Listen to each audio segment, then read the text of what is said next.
Hey guys, apologize for my nails first and foremost, but I do want to show you how to do part 1 and part 2 on your week, your week 3 quarantine work.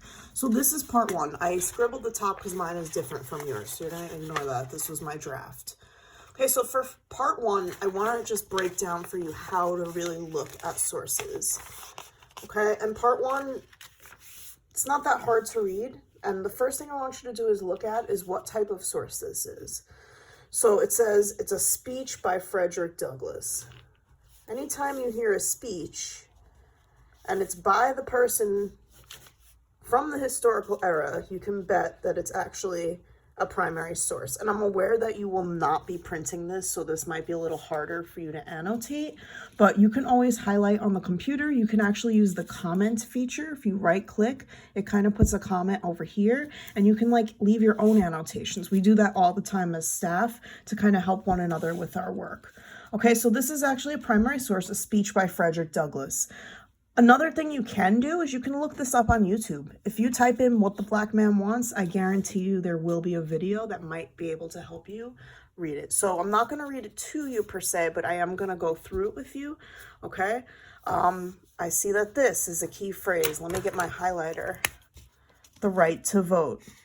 And the name of the speech is What the Black Man Wants. So we can already see that's standing out to me, right?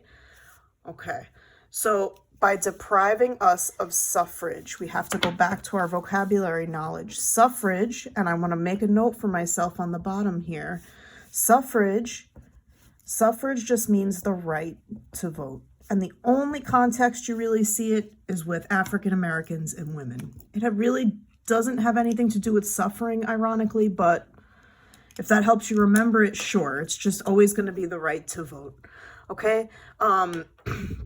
So I'm kind of skimming this document here, right? And what I ask for the Negro is not benevolence, not pity, not sympathy, but simply justice. Okay, that's pretty simple. He just wants, even if you have no clue but what benevolence wants, he wants justice for the African American. And let's go back here, 1865. This is right after the Civil War. And your context clues here will tell you that as well. I know that benevolence might be a tough word for you, but that means good nature. He wants more than good nature. He wants rights. All I ask, let's flip to that next page. Give him the chance to stand on his own legs, which means be independent.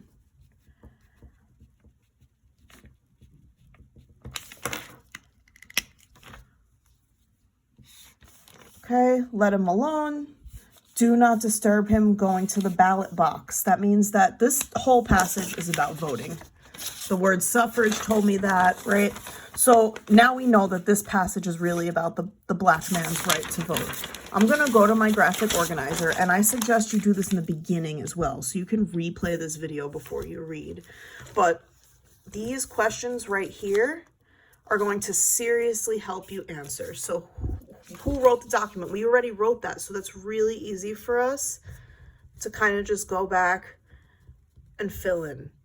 What is the author's perspective? Equality. When was it written? 1865. And I know this, you can always look back. You can scroll right back up and look at it. No one's asking you to memorize it. And we figured out that it's a primary source. And we did all of these things before we even read the document, if you notice that. So you can do that, and then you can go back to the document, and it will be a really good thing to have this reference right here. Okay, now this is the part where we really want you to focus. What does the document suggest about the meaning of freedom? Okay, so we said that the theme is suffrage, right?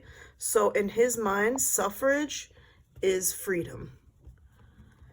And let's remember what suffrage means, the right to vote. Okay, according to the author, what can free people do that people who are free cannot? They can vote, but I'm going to go back because that seems a little redundant, right? Let me go back because that's a little bit of a long, lengthy, loaded question. According to the author, what can free people do that people who are free cannot? okay? He's saying, what shall we do with the Negro? Do nothing with us. I remember him saying he wants to be independent, not be disturbed, go to the ballot box. So I'm going to say that freedom to Douglas, vote. And I'm going to keep using the word suffrage to kind of drill it in what it means.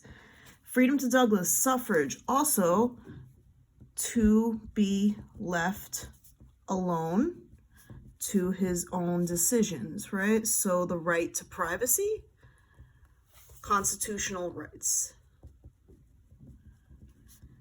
So we have all of this information now from that document. And the last thing, we want to make sure we answer all three of these. So sometimes I number things to help myself remember. What do people need to sustain and protect their freedom? Let's go back. The right to vote, suffrage. He does not want sympathy, not pity. He wants justice. And he keeps referring to that ballot box, the right to vote. So I'm going to use this question to answer the question. People need the right to vote to, see, I ran out of space. It's okay. So to sustain freedom. And that's really it. And when you get on to part 2, the writing section here, I'm going to explain that in the next video. This will really all be kind of mapped out for you, and the writing shouldn't be too bad. Okay, so that was the example with document 1. You're going to try document 2, South Carolina Freed People Demand Education, on your own.